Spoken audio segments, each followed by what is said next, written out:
بسم اللہ الرحمن الرحیم۔ السلام علیکم۔ بے چینی اور ڈپریشن کا علاج۔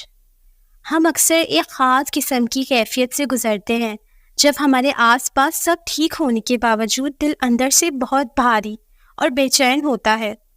ہم کھل کر رونا چاہتے ہیں لیکن وجہ معلوم نہیں ہوتی۔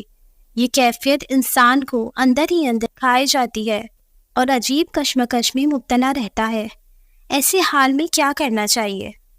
یعنی اس کی دوا کیا ہے؟ اس بات کا ذکر لوگوں سے کیا جائے یا کسی دنیاوی وسیلے سے خود کو بہلایا جائے، لیکن ان دونوں راستوں کی کوئی منزل نہیں۔ یہ دونوں بس کچھ وقت کے لیے فائدہ دیتے ہیں۔ یہ ایسے ہیں جیسے آپ کا دوست آپ سے ملنا چاہے تو ملنے کے لیے آپ کو کالز کرے تاکہ آپ کو خبر ہو کہ وہ آپ کا منتظر ہے، لیکن آپ نے موبائل کو سائلنٹ موڈ پہ رکھا ہوا تو کیا ممکن ہے کہ آپ اس کی کال سن سکیں گے؟ بس یہی بات ہے۔ اللہ کے نور کا نزول انسان کے دل پر ہوتا ہے۔ یہ بے چینیاں اللہ کی طرف سے کالز ہیں جس کی آواز دنیا کے شور میں گم ہو جاتی ہے۔ بے چینی اللہ کی نعمت اور قرب کی نشانی ہے۔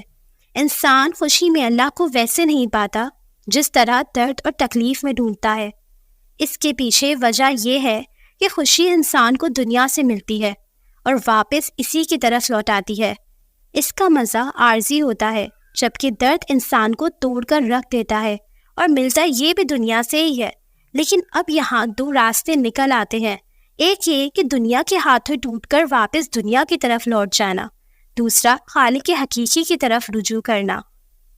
ایسی کیفیت میں قرآن پاک کو اٹھائیں اور اسے کھول کر جو کوئی بھی سورہ آیت آپ کے سامنے ہے اس کو پڑھنا شروع کر دیں ترجمے کے ساتھ۔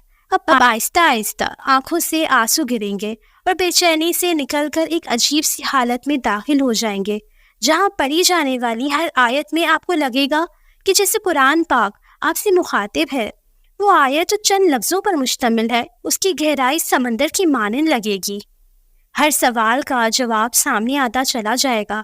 کہیں اللہ حوصلہ دے رہا ہوگا تو کہیں احسان کا یاد دلانا قیامت کا منظر پیش کرے گا، پھر ساتھ ہی جنت کا وعدہ بھی کرے گا، دنیا کی چالوں سے خبردار کرے گا اور ساتھ ہی دنیا اور آخرت میں کامیابی کا راستہ بھی بتائے گا۔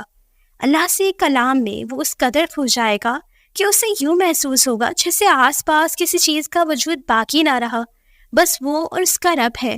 اور آخری کیفیت جو اس پر آئے گی جب اس کا دل ہلکا اور مطمئن ہو جائے گا، اس پورے مرحلے سے گزر کر جو لطف محسوس کرے گا اسے زبان بیان کرنے سے قاصر ہے۔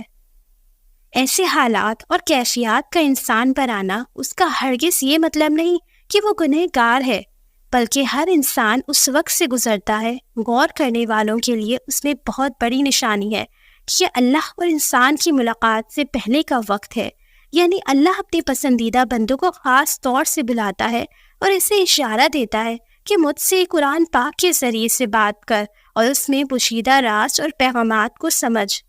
بقول علامہ اقبال رحمۃ اللہ علیہ، کاش گویم آنچا در دل مضمر است، این کتاب نیز چیزیں دیگر است، مثل حق پنہاؤ ہم پیدا استے این، زندہ و پائندہ گویا استے این۔ ترجمہ: جو بات میرے دل میں چھپی ہوئی ہے وہ میں صاف صاف کہہ دیتا ہوں کہ یہ قرآن حکیم کتاب نہیں ہے، کوئی اور ہی شے ہے۔ چنانچہ یہ حق تعالیٰ کی ذات کی مانند پوشیدہ بھی ہے اور ظاہر بھی ہے، نیز یہ ہمیشہ زندہ اور باقی رہنے والا بھی ہے اور یہ کلام بھی کرتا ہے۔